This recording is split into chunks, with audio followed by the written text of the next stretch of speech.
Today Tish has invited us from a safe distance to take a closer look and see what's going on in the beehives at Marl Pit. So in our herb garden here we have lots of different herbs and flowering plants, and we plant up as well for the bees, special plants that they particularly like.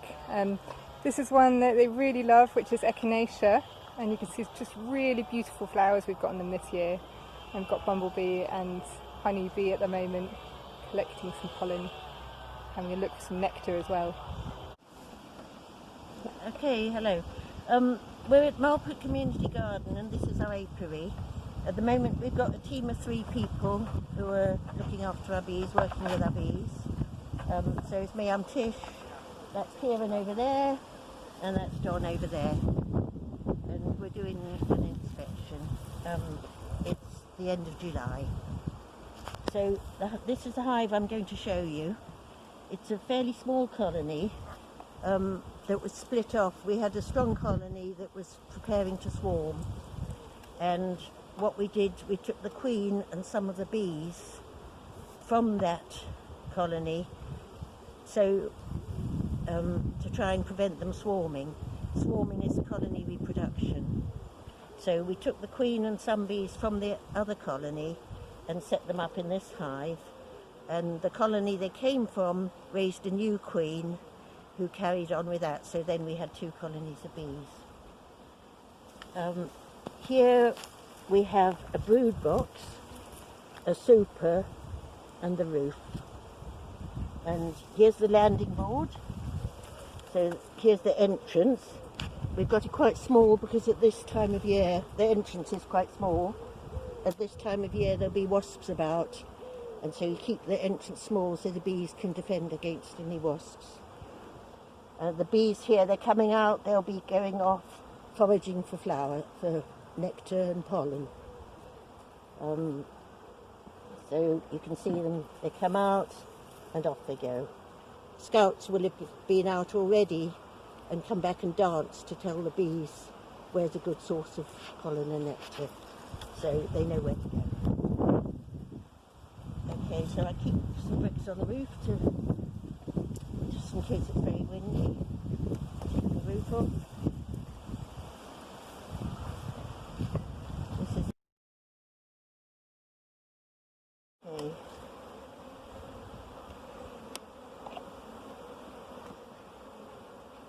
Okay, so this is foundation. This is comb. Here it's very flat, which is foundation, which is what we give them to tell them where we want them to build. And then it's actually made from beeswax, but then we call draw it out, and they make cells that the queen can use for laying in, and they can use for storing the nectar and honey and pollen.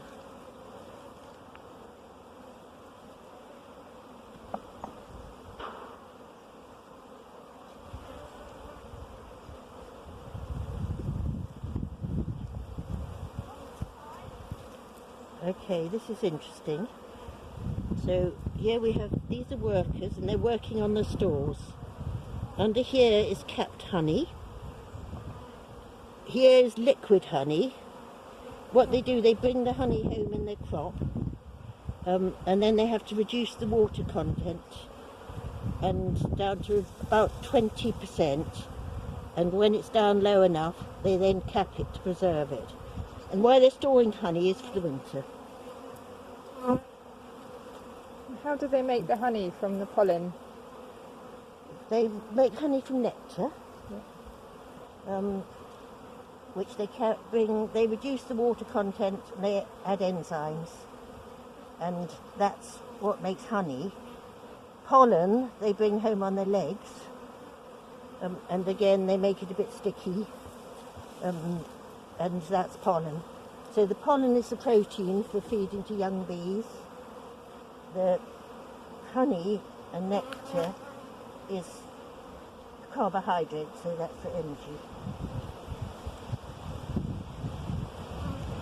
Now here you can see the difference. Okay, this big one, I don't know if you can see him, is a drone. He's bigger and bulky, macho. This again is capped honey, beautiful. This is what we call brood, which is young bees as pupae. And how long do they stay in there before they're grown enough to come out? Okay, there are also some eggs here, which you're unlikely to be able to see. They're like tiny, tiny little grains of rice. So they're an egg. So if they're going to be a worker, they're an egg for 3 days.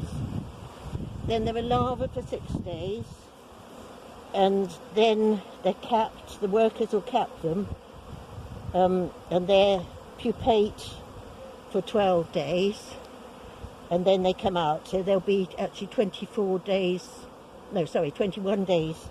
since they were laid before they actually come out. And then once they're adult bees, they don't grow anymore. They do all the growing as a larva.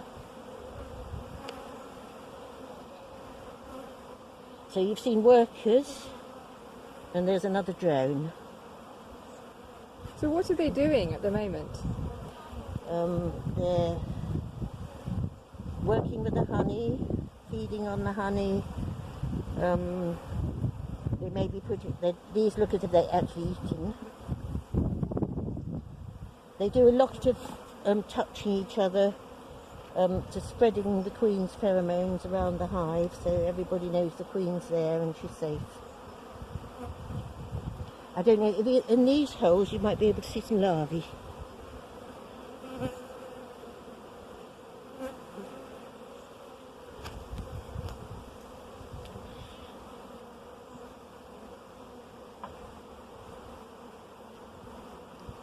So in a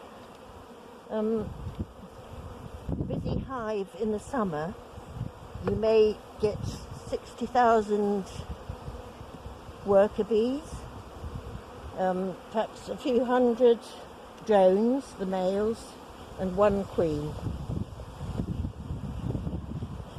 Here again you've got it's a lovely comb, a lot of brood, which is the capped pupae, and honey around the outside. And what is it that makes you know that this is a healthy hive? What would it look like if it wasn't healthy? Okay, the bees are looking great. There's one thing you can perhaps spot on the bees is something called deformed wing virus, which means they've got deformed wings, which none of them have. But it's easier to, there's none that are shaking or got paralysis, anything like that. Nothing. But it's more easy you look for disease on the brood. This is all nice and smooth, nicely capped. There's none of them that are looking chewed up or rotting or anything horrible. It's just lovely. And it's a very good pattern. Mm-hmm. This is the shape of the nest. You've got honey around the outside. Is what you want.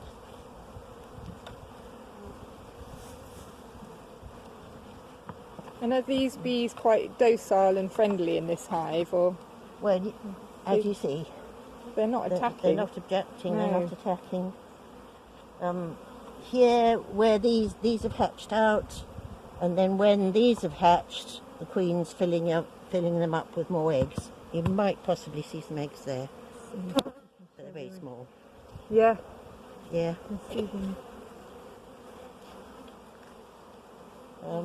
I'll look, if I see the queen I'll show you, but you very often don't see her. But we know there has been a healthy laying queen in here up till 3 days ago because they're eggs. So worker bees in the summer, they spend the first about 3 weeks in the hive, doing tasks in the hive, and then they'll go out foraging for about 3 weeks, and they live about 6 weeks in the summer. The bees that are born into August, September will go right through the winter. They'll live about 6 months, the workers. Drones will live through the summer, and then if they mate, they die. If they don't mate, when it comes to autumn, the sisters will chuck them out because they can't eat them too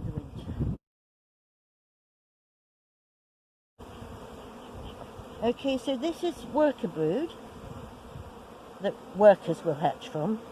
This more lumpy brood is drone brood. It's bigger, and that's where the drones come out of. Okay. And they actually take 24 days from being laid to hatching out. So a bit longer. Now, can you see her with orange on her legs? Yes. That's pollen. And there's another one. Yes. And they've been on something which produces orange pollen.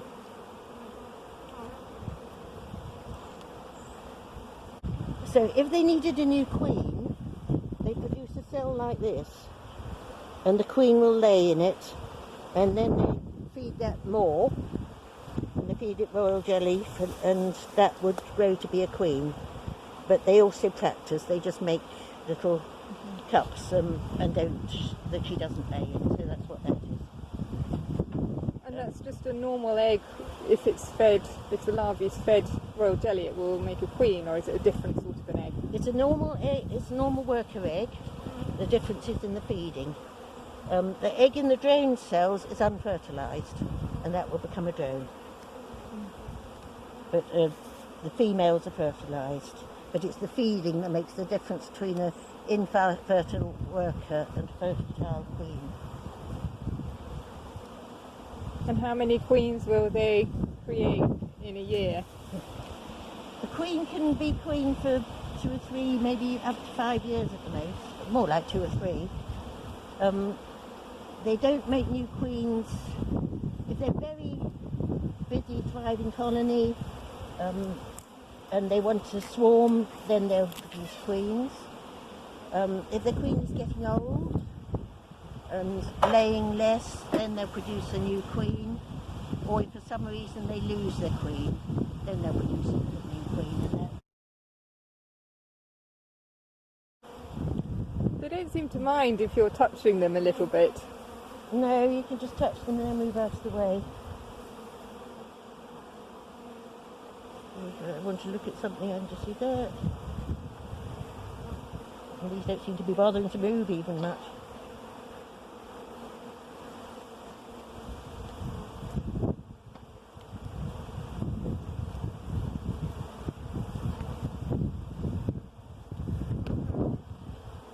Another way of moving them is just blow on them. And you notice I'm not using smoke because they're just calm and gentle and...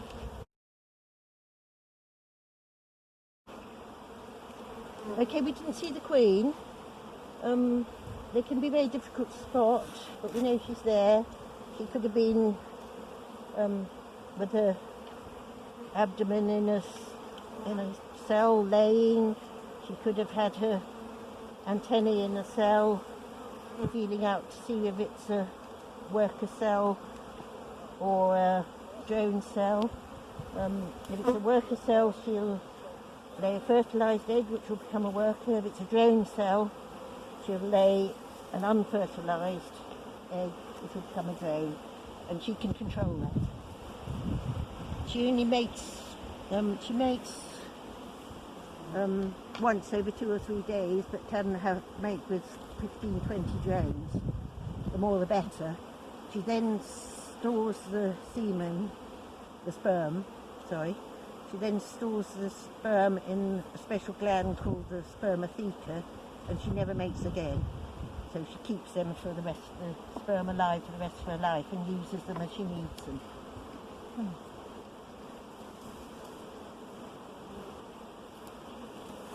So all the rest of the drones that are produced don't have that much function then?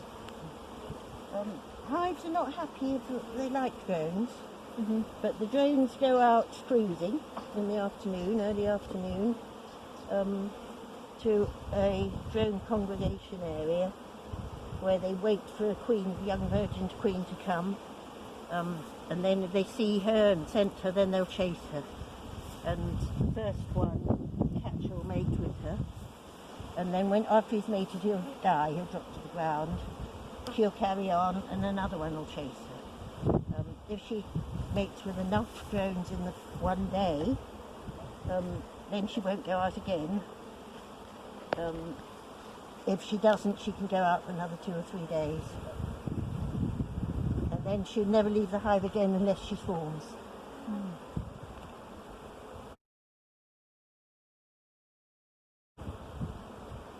I'm going to show everyone the bee with its pollen sacs matching my gloves here. Oh. Oh. What I did, I squashed a bee. Yeah. Inadvertently. So she stung me. Oh. I'll show you. There's a sting. Oh yes. Which I will now scrape off Yeah. rapidly, because she released pheromones, Yeah. which tells the other bees sting here.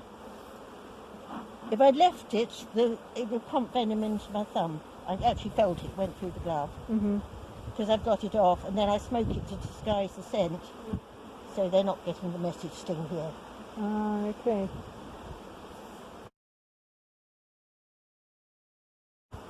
Okay, so we'll put it back together again. You see, I put the queen excluder back to stop the queen coming through.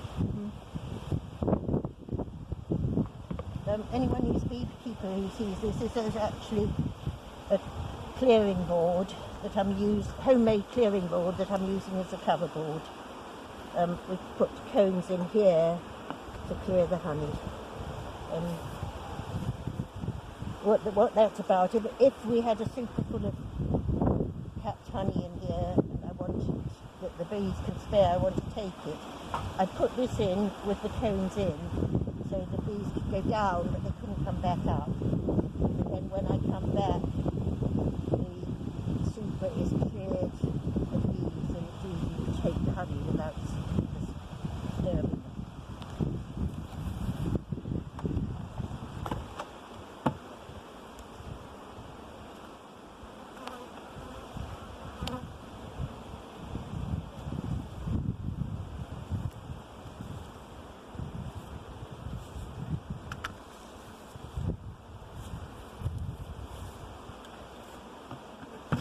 Okay, then I just check that there are no gaps. Here we've got foragers coming in.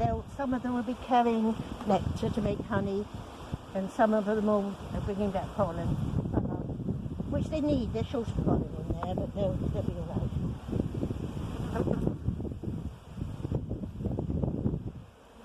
Okay, we'll leave them to get on with it. Thank you very much, Tish.